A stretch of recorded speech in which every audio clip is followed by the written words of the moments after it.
आज राजस्थान और गुजरात के दौरे पर रहेंगे पीएम मोदी। जोधपुर एयरपोर्ट के नए टर्मिनल का पीएम मोदी करेंगे उद्घाटन। पीएम मोदी को दौरे को लेकर प्रशासन अलर्ट।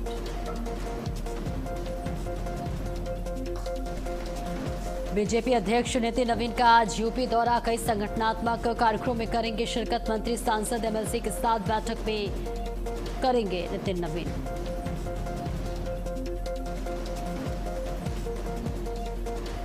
राम मंदिर चढ़ावा चोरी मामले में बड़ा एक्शन। आरोपी अविनाश शुक्ला की कार जब्त। 13 घंटे की पूछताछ में अविनाश ने किए कई बड़े खुलासे।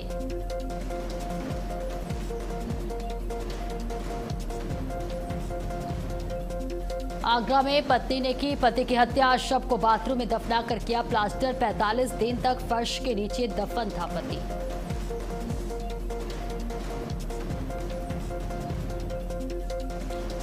उत्तराखंड में तेज बारिश से जनजीवन अस्त व्यस्त। कई इलाकों में बारिश से हाल बेहाल। सरकार ने शुरू की तैयारी।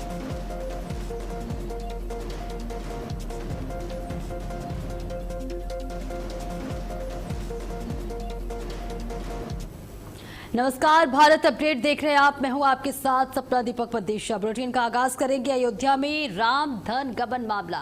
अविनाश शुक्ला की ब्रेजा कार बरामद। कार से मिले पुलिस को कई अहम सबूत। अविनाश की निशानदेही पर ज्वेलरी बरामद। आरोपी अविनाश शुक्ला के भाई ने खरीदी थी कार। थाना राम जन्मभूमि परिसर में खड़ी है ब्रेजा कार। ये बड़ी जानकारी आप तक पहुंचा रहे हैं, जहां धन गबन मामले में कई बड़े खुलासे हो रहे हैं। अयोध्या में राम धन गबन मामले में अविनाश शुक्ला की ब्रेजा कार बरामद कर ली गई है। कार से मिले हैं पुलिस को कई अहम सबूत। अविनाश की निशानदेही पर ज्वेलरी भी बरामद किया गया है। ये बड़ी जानकारी। तो राम मंदिर के पैसों से ही ये कार खरीदी गई थी। थाना राम जन्मभूमि परिसर में ब्रेजा कार खड़ी है। ये बड़ी जानकारी आप तक पहुंचा रहे हैं, जहां राम जन्मभूमि दान चोरी मामले में पुलिस को कई सुराग मिले हैं। आरोपी अविनाश शुक्ला 13 घंटे तक पुलिस कस्टडी में था। उसने पुलिस की सख्ती से पूछताछ में कई राज खोले हैं। पुलिस ने आरोपी की निशानदेही पर चोरी के पैसों से खरीदी गई एक लग्जरी कार बरामद की है और कार के अंदर से कई अहम सुराग और निवेश के दस्तावेज भी मिले हैं। इसके साथ ही रिमांड के दौरान अयोध्या पुलिस ने अविनाश शुक्ला को उसके आवास के साथ साथ उन सभी अहम ठिकानों पर ले जाकर छापेमारी की।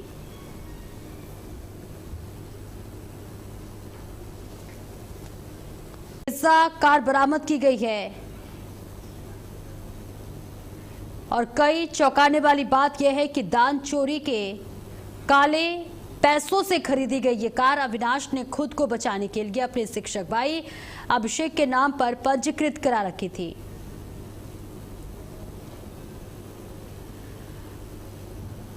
प्रवीण पांडे हमारे साथ ज्यादा जानकारी के लिए जुड़ रहे हैं। प्रवीण, देखिए, इस पूरे मामले में अब ये ब्रेजा कार बरामद की गई है। कहा जा रहा है कि कई बड़े सबूत इस कार में बरामद किए गए हैं। निश्चित तौर पे जैसे जैसे अयोध्या के चंदा चोरी का जांच आगे बढ़ रहा है, एसआईटी और पुलिस जो जांच कर रही है, उसमें एक के बाद एक नए खुलासे लगातार होते चले जा रहे हैं। सूत्रों के अनुसार जिस तरीके से राम मंदिर में धन गबन का मामला लगातार जो है गहराता चला जा रहा है। एसआईटी ने 15 दिन का रिपोर्ट समय मांगा, तो वहीं कहीं ना कहीं जब जिस तरीके से अविनाश शुक्ला से अभी जो सूत्रों के अनुसार जिस तरीके से खबर आ रही है, अविनाश शुक्ला ने अपने भाई के नाम से सेकेंड हैंड पर ब्रेजा कार जो है खरीदा था और उसके भाई जो है अभिषेक एक शिक्षक हैं और तो कहीं ना कहीं मोबाइल चैट से जो उसके वो है अहम सुराग मिले हैं। अब सबसे बड़ी बात यह है कि उसमें ये भी कहा जा रहा है कि गबन के जो पैसे थे, तमाम ऐसी चीजें थी जो गाड़ी के अंदर भी उन्होंने रखी थी और उसके बाद पुलिस ने उसको बरामद किया है।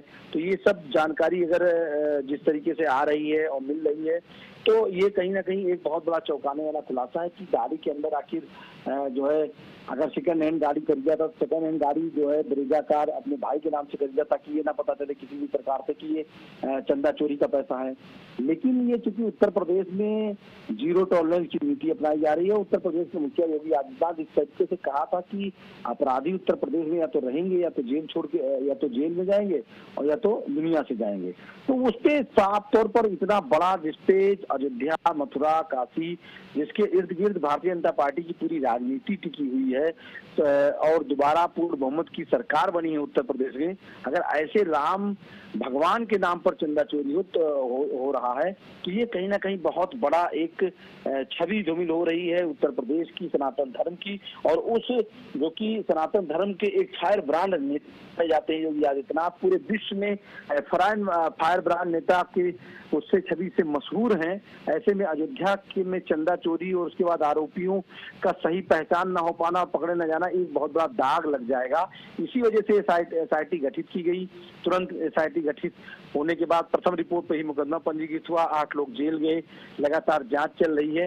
तो ये एक सरकार की नीयत साफ है, यानी कि मुख्यमंत्री योगी आदित्यनाथ का नीयत जो है बिल्कुल साफ है, एकदम क्लियर कट है कि अगर आपने अपराध किया है तो आपको आपके अपराध की सजा जरूर मिलेगी। ऐसा नहीं होगा कि उत्तर प्रदेश में किसी अपराधी को, भूमाफिया को, चोरों को या संगठित गिरोह को संरक्षण दिया जा रहा हो। सरकार की तरफ से जो टीम है, एसआईटी की जो टीम है, उनको खुली छूट है, किसी से भी कहीं भी कभी भी पूछताछ कर सकती है, पूछताछ के लिए बुला सकती है। अगर किसी को लगता है कि इनके ऊपर एफआईआर पंजीकृत, तो उसमें एफआईआर भी पंजीकृत। कई ऐसे मामले देखे गए हैं, कई ऐसी चीजें होती हैं जहां पर पहले लोग अपराध करने के बाद जो है अपराधी को बचाते थे, कहीं ना कहीं संरक्षण देते थे, जांच प्रभावित करते थे। लेकिन इसमें आप देखिए जांच कितनी तेजी से चल रहा है, दिन प्रतिदिन नए खुलासे हो रहे हैं, नए लोगों से पूछताछ हो रही है, नोटिस जारी हो रही है, कार्रवाई हो रही है। इससे साफ नजर आता है कि जो सरकार की नीयत है वो बिल्कुल साफ है कि जिन्होंने राम भगवान के नाम पर चंदा चोरी की है उनको उनके कर्मों का सजा जरूर मिलेगा। बिल्कुल, देखिए 13 घंटे की पुलिस रिमांड में कई अहम बरामदगी का दावा भी किया जा रहा है, तो क्या इन नए साक्ष्यों की जांच अब किसी बड़े नेटवर्क या फिर अन्य संभावित आरोपियों तक पहुंची जा सकती है? तो जैसे जैसे जांच आगे बढ़ेगी तैसे तैसे उनका जो है नेटवर्क का खुलासा होगा। नेटवर्क के खुलासा होने के बाद कहीं ना कहीं उनसे पूछताछ, उनकी गिरफ्तारी, उनको जेल भेजना, उनके ऊपर कार्रवाई करना, ये कोई वैसी बात नहीं, इसे बिल्कुल भी नहीं बचाया जाएगा। उनके ऊपर बिल्कुल कार्रवाई की जाएगी, क्योंकि आप ये समझिए कि जिस तरीके से लगातार एसआईटी जांच कर रही है, खुलासे हो रहे हैं, लोगों के नाम निकल के आ रहे हैं, किसी भी प्रकार से साफ झलकता है कि किसी भी प्रकार से जांच टीम पर या जांच प्रभावित करने का कोई भी उद्देश्य बिल्कुल भी नहीं है। सभी सनातन धर्म के लोग और यहाँ तक कि अयोध्या के ऊपर सभी की निगाहें हैं, प्रदेश की नहीं देश की पूरे विश्व की निगाहें हैं। अयोध्या सुप्रीम कोर्ट का आदेश आया, उसके बाद राम जन्मभूमि के निर्माण हुआ और राम का प्राण प्रतिष्ठा किया गया। यहाँ पर देश के प्रधानमंत्री नरेंद्र मोदी, गृह मंत्री, रक्षा मंत्री, सब लोग आ चुके हैं, विदेशों के लोग यहाँ पर आ चुके हैं। तो ऐसे में इतना बड़ा घोटाला और इस तरीके से अपराधियों के जो हौसले बुलंद है, उस पर कहीं ना कहीं इन सबके खिलाफ कार्रवाई होगी। और अगर इन सब का जांच में दोषी पाए गए तो इन सबकी रिकवरी होगी, एक एक पैसे का हिसाब होगा। इन सबको पूरा पैसे का हिसाब के साथ साथ इनके घरों पर बुलडोजर भी चलेगा। सरकार किसी भी प्रकार से कोई संरक्षण या किसी भी प्रकार से कोई कमी नहीं छोड़ना चाहती है, क्योंकि सनातन धर्म और सनातन प्रेमियों के लिए ये एक बहुत बड़ा अभिशाप बन जाएगा। जी तो देखिए, मोबाइल चैट्स, इसके साथ ही निवेश से जुड़े दस्तावेज और बरामदकार, क्या पुलिस इन्हें कथित धन के इस्तेमाल और पूरे घटनाक्रम की कड़ी जोड़ने वाला एक अहम सबूत के रूप में देखी जा रही है?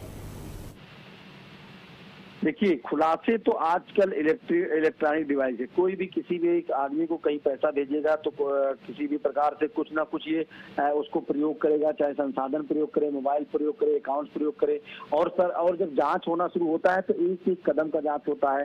जांच शुरू हो चुकी है, एसआईटी जांच कर रही है, उनके मोबाइल के रिकॉर्ड जांच हो रहे हैं, उनके आवागमन के जांच होंगे, उनके जो सगे संबंधी उनकी जांच होगी, यहाँ तक कि जो लोग राम मंदिर के नाम पर बारकोड के माध्यम से पैसा लेते थे, उनके कथा पूजन आयोजन खर्चे सब प्रकार के सभी प्रकार की जांच जो है वो लगातार चल रही है और लगातार सबकी एक एक पॉइंट पर जांच की जा रही है। तो इसमें कोई संदेह नहीं है कि जांच का कहीं कोई कमी रखा जाए, जांच में कोई किसी भी प्रकार से वो की जा चुकी है। सनातन धर्म और सनातन से जुड़ा हुआ बड़ा मामला है। उत्तर प्रदेश में योगी आदित्यनाथ किसी भी प्रकार से ऐसे अपराधियों को या किसी भी प्रकार के कोई अपराधियों को संरक्षण नहीं देना चाहते हैं जिससे सरकार कलंकित हो, पूरा सनातन धर्म कलंकित हो। इससे बिल्कुल भी कोई रिलेक्ट नहीं दी जाएगी। जी बिल्कुल। आरोपी के शिक्षक भाई के नाम पर वाहन रजिस्टर था, ऐसे में इसे किस नजरिए से देखी जा रही है? भाई थे, अब उनको भाई के नाम पर उन्होंने गाड़ी खरीदी। पुलिस का दावा है कि ये जो खरीदा गया है गाड़ी, ये अपने भाई के नाम पर सिर्फ इन्होंने इसलिए खरीदा ताकि ये अपने चंदे के चोरी का जो पैसा है उसको दिखा सके, किसी भी प्रकार से उनसे वो ना हो। लेकिन जब अब ये हुआ है तो जो गाड़ी मालिक है उससे भी पूछताछ होगी कि आखिर जो आपसे गाड़ी ली गई वो किस आधार पर ली गया, आपको पैसा कैश दिया गया या क्या आपके अकाउंट में दिया गया। तो अब तमाम जिससे गाड़ी खरीदी गई उनसे भी इस बारे में कड़ी पूछताछ होगी और पूछताछ के बाद में ये सामना जो ये चीजें जो है निकल करके आएंगी कि आखिर इन्होंने गाड़ी इनके सेकंड हैंड, और आप सोचिए कि सेकंड हैंड गाड़ी इन्होंने लिया, सेकंड हैंड गाड़ी लेने के पीछे क्या उद्देश्य रहा, क्या इस गाड़ी पे ताकि कोई शक ना करे। ऐसा भी माना जा रहा है कि अगर बहुत बड़ी रकम की अगर ये गाड़ी ले लेते तो इनके ऊपर तुरंत लोगों का निगाह हो जाता, इसलिए इन्होंने सेकंड हैंड गाड़ी ली और उसी सेकंड हैंड गाड़ी से इन्होंने धन जो ये चुराते थे, धन का आवागमन करते थे, यानी कि इधर से उधर लेकर के जाते थे। तो शिक्षक एक जो है स्वच्छ छवि का आदमी होता है, तो इससे आदमी अधिकारी अक्सर शक नहीं करता है। सेकंड हैंड गाड़ी और वो भी शिक्षक के नाम पर, तो ये कहीं ना कहीं नाम सामने आ रहे हैं और सरकार से कई अहम सबूत भी बरामद हुए हैं। बहुत बहुत शुक्रिया प्रणवीर आपका इस महत्वपूर्ण जानकारी के लिए। और चलिए आगे बढ़ते हैं। चढ़ावा चोरी पर केंद्रीय मंत्री गिरिराज सिंह का बड़ा बयान सामने आया है। बड़ी जानकारी आप तक पहुंचा रहे, जहां चढ़ावा चोरी पर केंद्रीय मंत्री गिरिराज सिंह का बड़ा बयान। भगवान राम के कुछ नकली भक्त खुद को सनातनी कहने लगे हैं। चोरी की घटना से हिंदू समाज आहत है, किसी भी दोषी को बख्शा नहीं जाएगा। नकली सनातनियों की नजर 2027 के वोटों पर है। तो गिरिराज सिंह का ये बड़ा बयान सामने आया है। नकली सनातनियों की नजर 2027 के वोटों पर है। कई बातों का जिक्र करते हुए गिरिराज सिंह नजर आए। तो देखिए, केंद्रीय मंत्री गिरिराज सिंह का बड़ा बयान सामने आया है, जहां अयोध्या राम मंदिर में चढ़ावे चोरी और हेराफेरी के मामले पर बड़ा बयान दिया है। उन्होंने कहा कि भगवान राम के कुछ नकली भक्त हैं जो अब खुद को सनातनी कहते हैं। वाराणसी से बड़ी खबर, काशी विश्वनाथ मंदिर के बाहर बड़ा हादसा हुआ है। पीएसी जवान की बंदूक से अचानक गोली चल गई। गोली लगने से 3 लोग जख्मी हो गए। गोली लगने के बाद अफरा तफरी मच गई। फायरिंग के बाद बताया जा रहा है अफरा तफरी मच गई, जिसके कारण और सुरक्षा चूक की जांच में पुलिस जुटी हुई है। और ये तस्वीर आप तक साझा कर रहे हैं, जहां बड़ा हादसा हुआ है। पीएसी जवान की बंदूक से गोली चली है। गोली लगने से 3 लोग जख्मी बताए जा रहे हैं। तो बड़ी खबर आप तक पहुंचा रहे, काशी विश्वनाथ मंदिर के बाहर ये बड़ा हादसा हुआ क्या, जहां पीएसी जवान की बंदूक से अचानक गोली चल गई, जिसमें 3 लोगों को गोली लगी है और वो जख्मी हो गए हैं। फायरिंग के कारण और सुरक्षा के चूक की जांच में पुलिस जुटी हुई है। तो ये तस्वीर आप तक साझा कर रहे हैं, जहां बड़ा हादसा हुआ है। पीएसी के जवान की बंदूक से अचानक फायरिंग हुई, जिसके चपेट में 3 लोग आ गए हैं।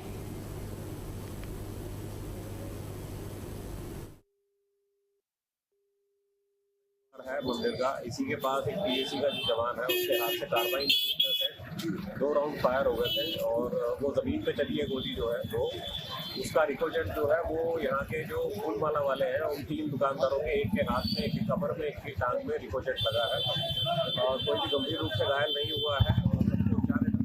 सभी खतरे से आप जो है यहाँ फूलमाला बेचते हैं निखिल गुप्ता, विकास यादव और राम बाबू मौर्य, हाथ में एक की कमर में और एक की टांग में लगी है और छोटा जो रिकॉर्डेड होता है गोली का छोटा हिस्सा टूट जाता है, जो छर्रा टाइप का।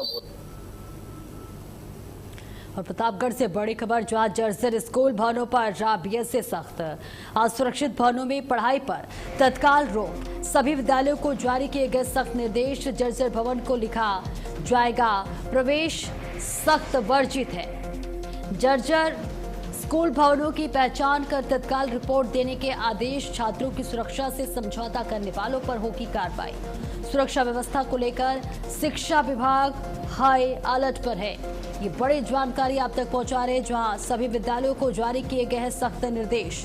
जर्जर भवनों को लिखा जाएगा प्रवेश सख्त वर्जित है। जर्जर स्कूल भवनों की पहचान कर तत्काल रिपोर्ट देने के आदेश दिए गए हैं। छात्रों की सुरक्षा से समझौता करने वालों पर बड़ी कार्रवाई होगी। सुरक्षा व्यवस्था को लेकर शिक्षा विभाग अब हाई अलर्ट पर है। ये बड़ी खबर आप तक पहुंचा रहे प्रतापगढ़ से, जहां जर्जर स्कूल भवनों पर बीएसए सख्त होता हुआ नजर आ रहा है। असुरक्षित भवनों में पढ़ाई पर तत्काल रोक लगा दी गई है। सभी विद्यालयों को सख्त निर्देश दिए गए हैं।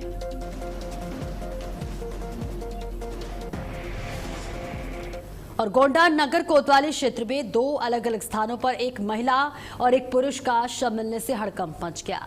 दोनों शवों की अभी तक शिनाख्त नहीं हो सकी है। सूचना पर पहुंची पुलिस ने शवों को कब्जे में लेकर पोस्टमार्टम के लिए भेज दिया है और पहचान कराने के प्रयास शुरू कर दिए हैं।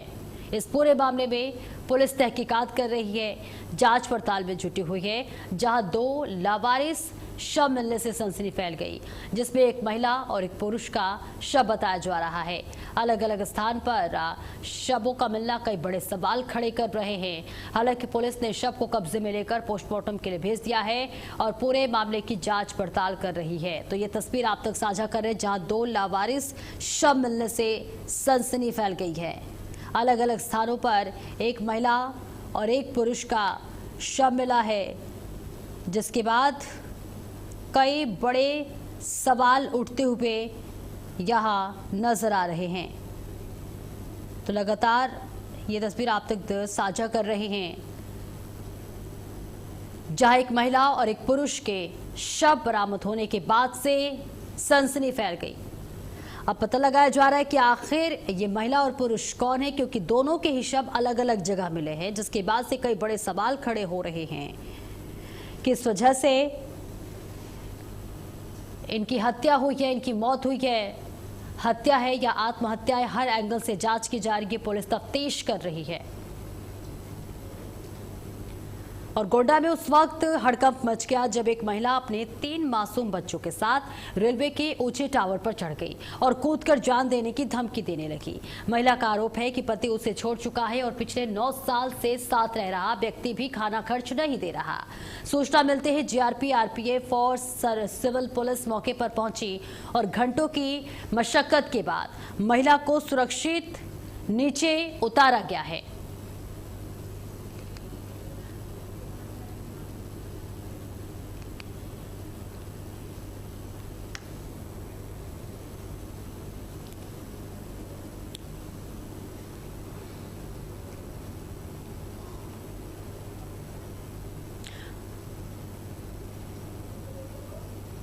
बुलंदशहर की सिकंदराबाद पुलिस ने चेकिंग के दौरान 2 शातिर बदमाशों को गिरफ्तार किया। पुलिस ने चेकिंग के दौरान संदिग्ध स्कॉर्पियो रोककर तलाशी ली, जिसमें अवैध हथियार बरामद हुए हैं। आरोपियों के कब्जे से पिस्टल, तमंचा और 2 जिंदा कारतूस बरामद किए गए हैं। आरोपियों के खिलाफ आर्म्स एक्ट में मुकदमा दर्ज किया गया है। आरोपियों से पूछताछ लगातार जारी है। पुलिस आरोपियों का आपराधिक इतिहास में जुटी हुई है। तो पुलिस के आपराधिक इतिहास क्या है, इसकी जांच पड़ताल पुलिस करते हुए नजर आ रही है। आरोपियों के खिलाफ आर्म्स एक्ट के तहत मुकदमा दर्ज कर लिया गया है। अपराधियों के इतिहास की जांच की जा रही है। तो ये तस्वीर आप तक साझा कर रहे हैं, जहां पुलिस चेकिंग में 2 शातिर बदमाश को गिरफ्तार किया गया है और अब इनके इतिहास की भी खोजबीन की जा रही है। इसके साथ ही ये भी पता लगाने की कोशिश की जा रही है कि कौन कौन से कृत्य में इनकी संलिप्तता है। फिलहाल पुलिस के लिए ये बड़ी कामयाबी मानी जा रही है, जहां पुलिस ने आरोपी को गिरफ्तार कर लिया है। इनसे पूछताछ की जा रही है। सिकंदराबाद से ये तस्वीर आप तक साझा कर रहे हैं, जहां आरोपियों के खिलाफ आर्म्स एक्ट के तहत मुकदमा दर्ज किया गया है। साथ ही आपराधिक इतिहास की भी जानकारी जुटाई जा रही है। तो पुलिस चेकिंग में 2 शातिर बदमाश गिरफ्तार किए गए हैं, जहां इनसे स्कॉर्पियो से इनके अवैध हथियार बरामद हुए हैं। पुलिस ने उन्हें बरामद कर लिया है और उसे कब्जे में लेकर पूछताछ की जा रही है। पुलिस के लिए ये बड़ी सफलता मानी जा रही है, जहां चेकिंग के दौरान 2 बदमाश को गिरफ्तार किया गया है। अमरोहा से बड़ी खबर, जहां घायल अवस्था में खेत में मिला एक बच्चा। घर से लापता बच्चा खेत में मिला। बच्चे के शरीर पर मिले चोट के निशान। बच्चे को अस्पताल में भर्ती कराया गया। एसपी लखन सिंह यादव ने घटनास्थल का निरीक्षण किया। डिडौली कोतवाली क्षेत्र के ग्राम नार्थो का ये पूरा मामला है। तो घर से लापता बच्चा खेत में मिला। बच्चे के शरीर पर चोट के निशान मिले हैं। अब पुलिस पता लगा रही है कि आखिर बच्चे को चोट कैसे लगी और वो खेत पे कैसे पहुंचा। हर एक पहलू से बारीकी से पुलिस जांच पड़ताल कर रही है। और देखिए, ये तस्वीर आप तक साझा कर रहे हैं, जहां घायल अवस्था में खेत में एक बच्चा मिला है। बच्चे के शरीर पर चोट के निशान हैं। ये आज प्राथमिक थाना डिडौली पर एक सूचना प्राप्त हुई थी 112 के माध्यम से कि ग्राम नर्थो में एक 6 वर्षीय बच्चा गांव के बाहर सुबह इंजर्ड अवस्था में मिला है। उसके चेहरे पर, उसके नाक पर और उसके शरीर के अन्य भागों पर उसकी कुछ चोटें हैं। तत्काल उसको उपचार के लिए अस्पताल लाया गया, जहां उसका उपचार किया गया। प्राथमिक रूप से बच्चे के साथ किसी प्रकार का कोई सेक्सुअल असॉल्ट जैसी कोई बात अभी डॉक्टर्स के द्वारा नहीं बताई गई है और इसमें और भी गहराई से भी छानबीन जारी है। जल्द ही इसका खुलासा किया जाएगा।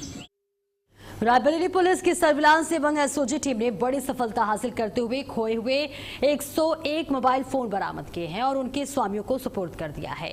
बरामद मोबाइलों की अनुमानित कीमत करीब 15 लाख रुपए बताई जा रही है। पुलिस अधीक्षक रवि कुमार के निर्देशन में सर्विलांस सेल ने CEIR पोर्टल पर प्राप्त शिकायतों के आधार पर कार्रवाई की है और विभिन्न क्षेत्रों में मोबाइल फोन बरामद किए गए हैं।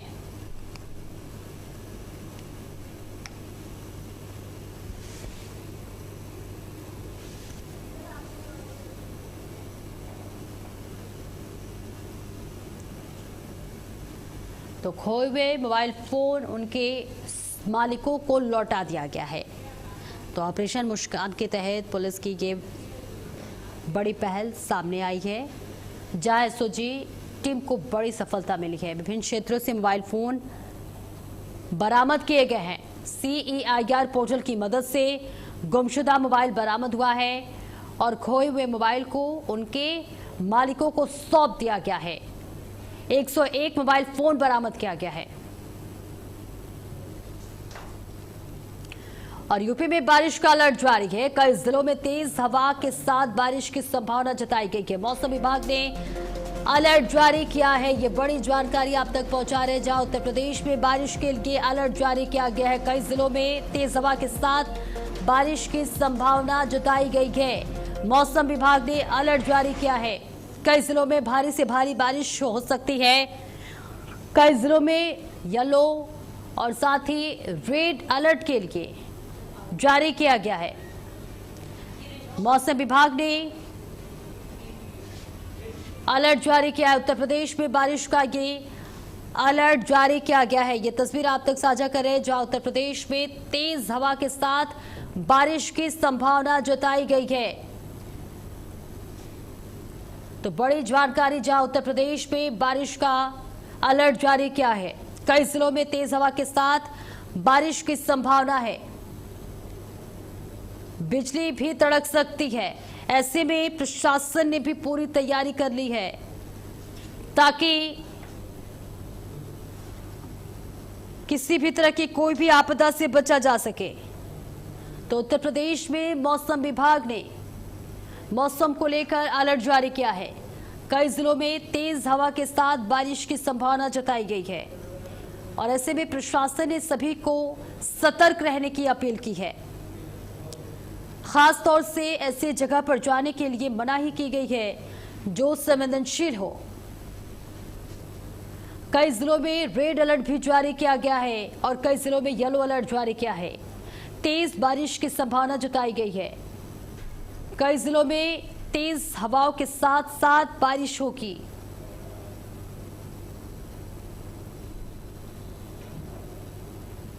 फिलहाल इस बुलेटिन में इतना ही। खबरों का सिलसिला लगातार जारी है।